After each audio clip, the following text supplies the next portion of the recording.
दोस्तों, आइए आज आपका प्रमोद केमिस्ट्री क्लासेस में स्वागत है। दोस्तों, पिछले वीडियो में हम लोगों ने ओरिजिन ऑफ इलेक्ट्रोड पोटेंशियल की चर्चा किया और उससे पिछले वीडियो में conventions of sine of electrode potential की चर्चा की थी। दोस्तों, आज पुनः एक दूसरे वीडियो के माध्यम से इलेक्ट्रोड पोटेंशियल का मेजरमेंट, मापन, कैसे इसको मापेंगे, इसका मापन कैसे होगा, इसकी चर्चा करें। आइए इस पर विचार करें। इलेक्ट्रोड पोटेंशियल के मेजरमेंट यानी मापन पर। Measurement of electrode potential. दोस्तों, ऐसा कहा जाता है किसी गैल्वेनिक सेल के इलेक्ट्रोड पोटेंशियल का एब्सोल्यूट मान यानी सिंगल इलेक्ट्रोड्स के एब्सोल्यूट मान का निर्धारण संभव नहीं, असंभव होता है। दोस्तों, तो इसे कैसे मापा जाता है, इसका मेजरमेंट कैसे होता है? तो प्रयोग द्वारा निर्धारित SHE के सापेक्ष SHE की तुलना में किसी इलेक्ट्रोड्स का इलेक्ट्रोड पोटेंशियल का मेजरमेंट किया जाता है। जैसे बार बार एक ही चीज कहते हैं, जैसे कोई व्यक्ति लंबा है तो कितना लंबा है उसका एक मानक होता है। उससे यदि ज्यादा उसकी लंबाई है तो उसको कहा जाता है ये पर्सन लंबा है, और उससे कम होता है तो उसे नाटा कहा जाता है। ठीक उसी प्रकार से इलेक्ट्रोड विभव के मेजरमेंट में SHE, hydrogen standard electrode potential या standard hydrogen electrode potential, SHE के सापेक्ष किसी सिंगल इलेक्ट्रोड्स के इलेक्ट्रोड विभव का मापन करते हैं, मेजरमेंट करते हैं। इसी के आधार पर आइए देखें, और IUPAC का मानक होता है और IUPAC के मानक पर ही हम किसी का मापन करते हैं या किसी को दर्शाते हैं। तो आइए पुनः विचार करें मेजरमेंट ऑफ इलेक्ट्रोड पोटेंशियल। देखिए, measurement of electrode potential, electrode विभव का मापन। दोस्तों, किसी सेल के सिंगल इलेक्ट्रोड्स का एब्सोल्यूट इलेक्ट्रोड पोटेंशियल का माप यानी मेजरमेंट संभव नहीं होता। तो क्या करते हैं, इनका प्रायोगिक निर्धारण एक मानक इलेक्ट्रोड के मानक विभव के सापेक्ष किया जाता है। मानक इलेक्ट्रोड विभव को रिफरेंस इलेक्ट्रोड्स भी कहते हैं। दोस्तों, यह प्रयोग द्वारा निर्धारित होती है मानक इलेक्ट्रोड विभव, जिसे रिफरेंस इलेक्ट्रोड कहा जाता है। यानी रिफरेंस इलेक्ट्रोड की तुलना में किसी अज्ञात इलेक्ट्रोड का इलेक्ट्रोड विभव का मापन करते हैं।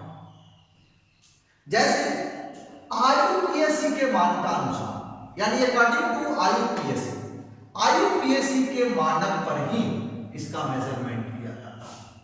SHE को मानक इलेक्ट्रोड मान लिया जाता है क्योंकि पूर्व में ही SHE पढ़ा चुके हैं। SHE ही मानक इलेक्ट्रोड विभव होता है जिसके E0 का मान 00 मान लिया जाता है। तो IUPAC के मान्यता अनुसार SHE को मानक इलेक्ट्रोड विभव मान लिया जाता है तथा सभी प्रकार के इलेक्ट्रोड्स के E0 का निर्धारण यानी स्टैंडर्ड इलेक्ट्रोड पोटेंशियल का निर्धारण SHE के सापेक्ष किया जाता है। इससे स्पष्ट होता है कि अज्ञात इलेक्ट्रोड्स को KCl साल्ट ब्रिज द्वारा SHE से जोड़कर यानी कंबाइन कर गैल्वेनिक सेल का निर्माण या गैल्वेनिक सेल का निर्माण किया जाता है। अर्थात जब किसी अज्ञात इलेक्ट्रोड्स को साल्ट ब्रिज द्वारा यानी स्टैंडर्ड हाइड्रोजन इलेक्ट्रोड्स से जोड़कर गैल्वेनिक सेल का निर्माण तथा सेल पोटेंशियल, शेल विभव और इलेक्ट्रोमोटिव फोर्स ईएमएफ यानी ई सेल का निर्धारण पोटेंशियल मीटर या वैल्यू वोल्ट मीटर द्वारा किया जाता है। दोस्तों ऐसा कह सकते हैं जे किसी सेल का ईएमएफ ही अज्ञात इलेक्ट्रोड का एसएचजी के सापेक्ष E0 होता है, क्योंकि एसएचजी का E0 0.00 वोल्ट मान लिया जाता है। जैसे एज फॉर एग्जांपल्स एक गैल्वेनिक सेल है, मान लिया late us suppose that, let us assume that एक गैल्वेनिक सेल, ये गैल्वेनिक सेल है Zn plus 2 solid rest H plus और H2 PT को यहाँ कॉमा से याद रखिए। गैस है तो 180 एम स्टैंडर्ड होता है, ये आयन की अवस्था में है तो ये क्या होंगे, इलेक्ट्रोलाइट के होंगे जिनका मोलर कंसंट्रेशन 1 m होगा। Zn है तो इनका भी मोलर कंसंट्रेशन 1 m होगा और ये इलेक्ट्रोड्स हैं तथा PT इनर्ट इलेक्ट्रोड्स हैं। ये एनोड का कार्य कर रहे हैं और ये कैथोड का कार्य कर रहा है। का सेल पोटेंशियल यानी E0 cell is equal to plus 0.76 V होता है। ये प्रयोग द्वारा निर्धारित ऐसा होता है। तो इसके सापेक्ष ये कैथोड के सापेक्ष एनोड यानी किसका, इसका सेल पोटेंशियल को माप लिया गया। तो जब इसका इलेक्ट्रोड पोटेंशियल प्लस में होगा तो जस्ता का इसका क्या होगा, माइनस में। That is Zn plus 2 Zn electrodes का E0 Zn plus 2 Zn is equal to minus 0.76 V, चूंकि यहां प्लस में था तो इसका मान यहां क्या होगा, माइनस में होगा, क्योंकि E0 H plus H2 is equal to 00 volt. दूसरा एग्जांपल्स लेते हैं, ये गैल्वेनिक सेल है, लेट अस सपोज दैट ये गैल्वेनिक सेल, यहां पर एनोड के रूप में कौन कार्य कर रहा है, हाइड्रोजन गैस यानी SHE, और यहां कैथोड के रूप में SHE था। तो इस गैल्वेनिक सेल में कॉपर कैथोड का E0 इज इक्वल टू 0.34 भी। E0 सेल का वैल्यू इतना दिया हुआ है, that is E0 plus CU is equal to 0.00 V. इन बिंदुओं से या इनसे स्पष्ट होता है कि किसी इलेक्ट्रोड के E0 का मान 0, पॉजिटिव एंड निगेटिव होता है, यानी किसी सेल के स्टैंडर्ड इलेक्ट्रोड पोटेंशियल E0 का मान तीनों होता है, 0, पॉजिटिव एंड निगेटिव, यानी शून्य, धनात्मक तथा ऋणात्मक, ये तीनों मान होते हैं जो तीन रूप में दर्शाए गए। अर्थात किसी गैल्वेनिक सेल में कैथोड का E0 सदैव एनोड से अधिक होगा, that is E0 of cathode greater than E0 of anode, जैसा कि दर्शाया गया है।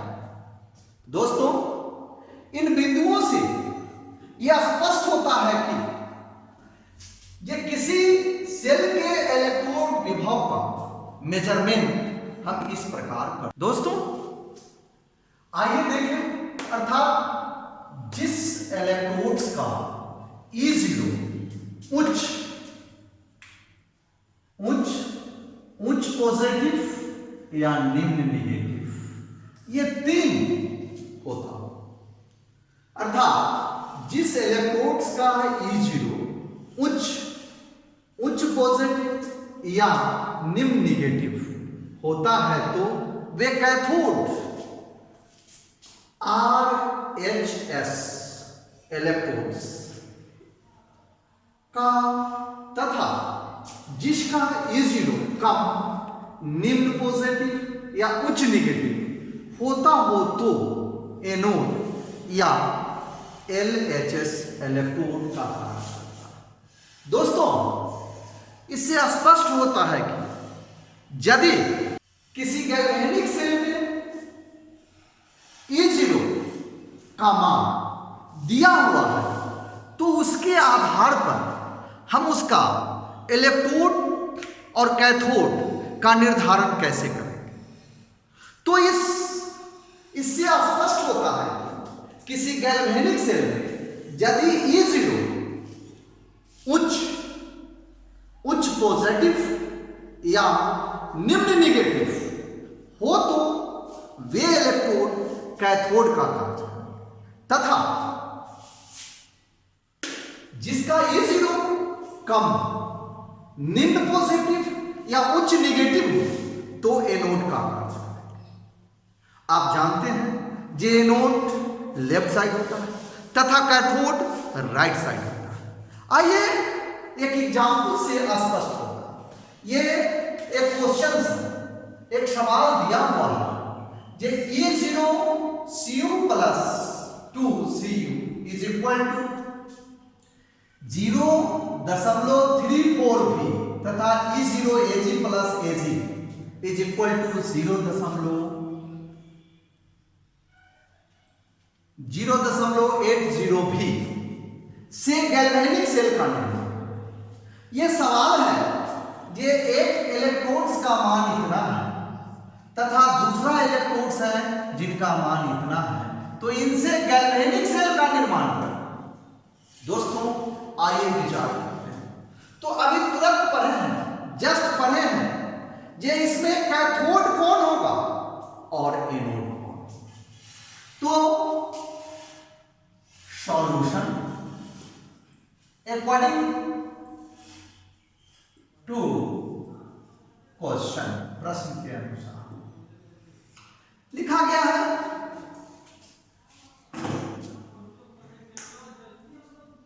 E0 Ag plus Ag is equal to V तथा E0 Cu plus 2 Cu is equal to 0.034 V. We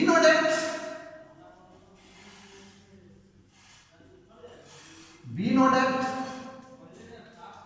E0 cathode greater than E0 anode. That is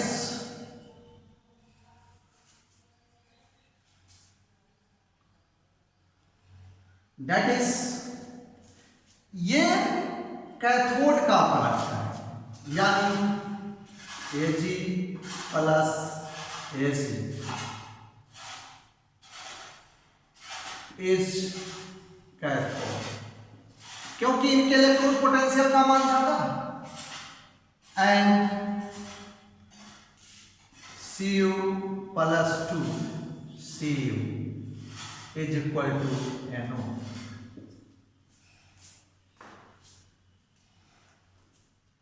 इसीलिए cell diagram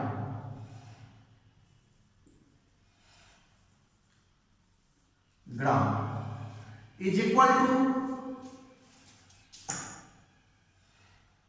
ये right side होंगे और ये लेफ्ट साइड। तो Cu plus 2 Ag plus Ac S AQ equal solution yes. ये 1m ये salt bridge, ये positive ये नेगेटिव। ये कैथोड ये एनोड, ये एनोड का कार्य कर रहे हैं, ये कैथोड का, और बीच में ये सॉल्ट ब्रिज। आइए देखें एनोड रिएक्शन। एनोड रिएक्शन में anode reaction is equal to copper Cu plus 2 plus 2 electron. यहां पर लॉस ऑफ इलेक्ट्रॉन यानी ऑक्सीडेशन। दूसरा cathode reaction is equal to Ag plus 2 electron Ag 2Ag। Net cell reaction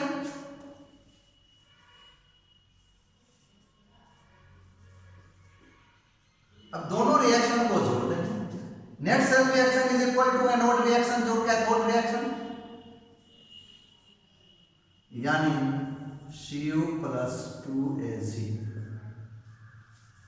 is equal to Cu plus 2Ag, that is called net cell reaction. इनसे स्पष्ट हो रहा जे ये इनके सेल डायग्राम होगा, इनके ये net cell reaction, net cell reaction.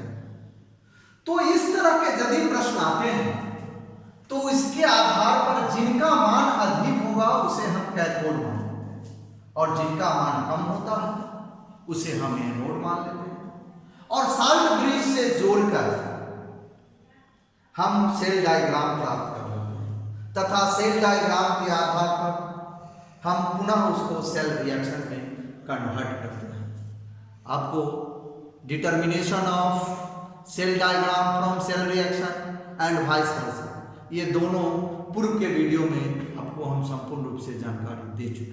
दोस्तों दूसरा क्वेश्चन है, क्या दूसरा एग्जाम्पल्स भी कर सकते हैं इसको?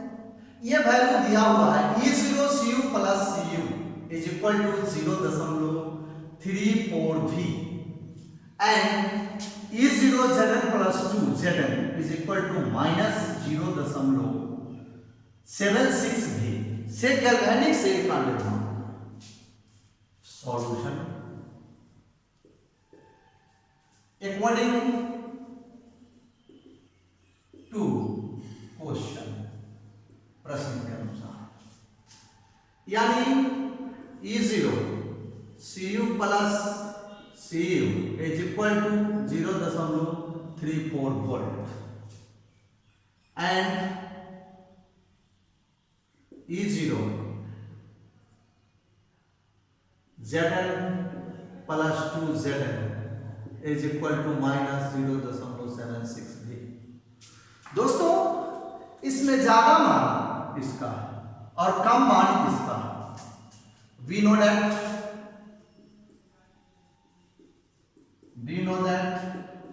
E0 cathode greater than E0 anode, स्पष्ट होता है।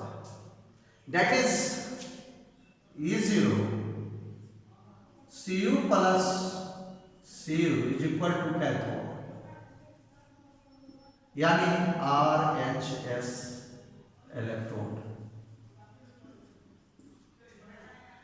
दूसरा है E0 Zn plus 2 Zn is equal to anode, यानी LSH इलेक्ट्रोड। दैट इज ऐसा लिख सकते हैं एनोड यानी Zn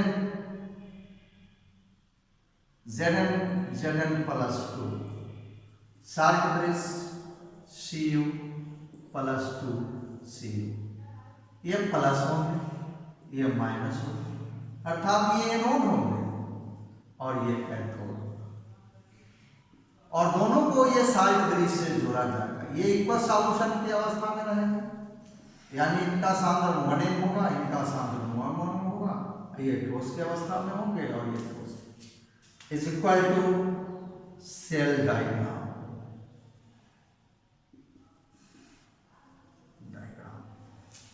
ये गैल्वेनिक सेल का निर्माण हुआ जिसका यह सेल डायग्राम से। आइए देखें सेल रिएक्शन। सेल रिएक्शन तो पहला होगा एनोड रिएक्शन। एनोड यानी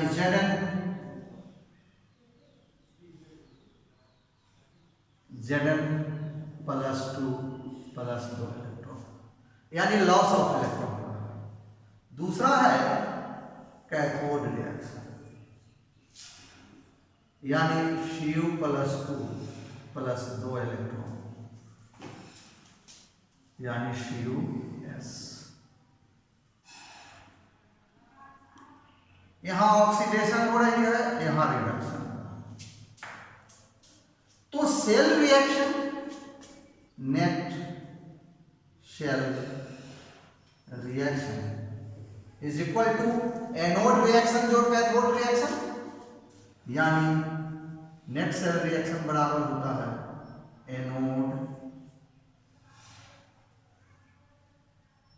एनोड रिएक्शन जोड़ कैथोड रिएक्शन बराबर है। इन दोनों को जोड़ देंगे, ये कट जाएगा, तो बराबर क्या होंगे Zn + Cu +2 Zn Cu +2 AQ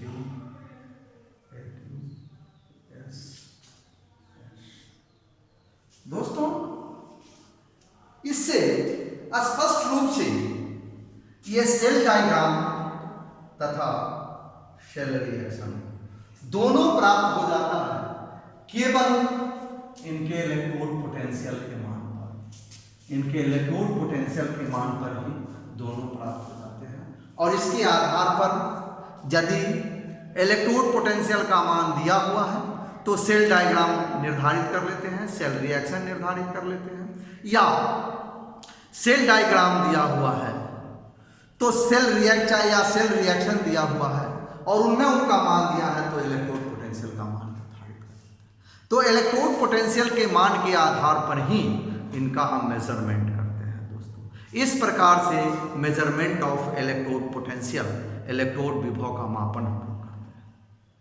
दोस्तों, आपसे अनुरोध है, यदि आप मेरे चैनल को सब्सक्राइब नहीं किए हैं तो प्लीज़ सब्सक्राइब कर लें तथा बेल आइकन बटन को क्लिक कर लें ताकि आपको प्रत्येक क्षण की सूचना मिलती रहे। दोस्तों, साथ ही वीडियो यदि आपको अच्छा लगता है इससे कुछ सीख रहे हैं, कुछ अनुभव हो रहे हैं, तो अपने दोस्तों के साथ शेयर करें तथा इसे अवश्य लाइक करें ताकि हम लोगों के बीच एक संवाद निरंतर चलता रहे। धन्यवाद दोस्तों।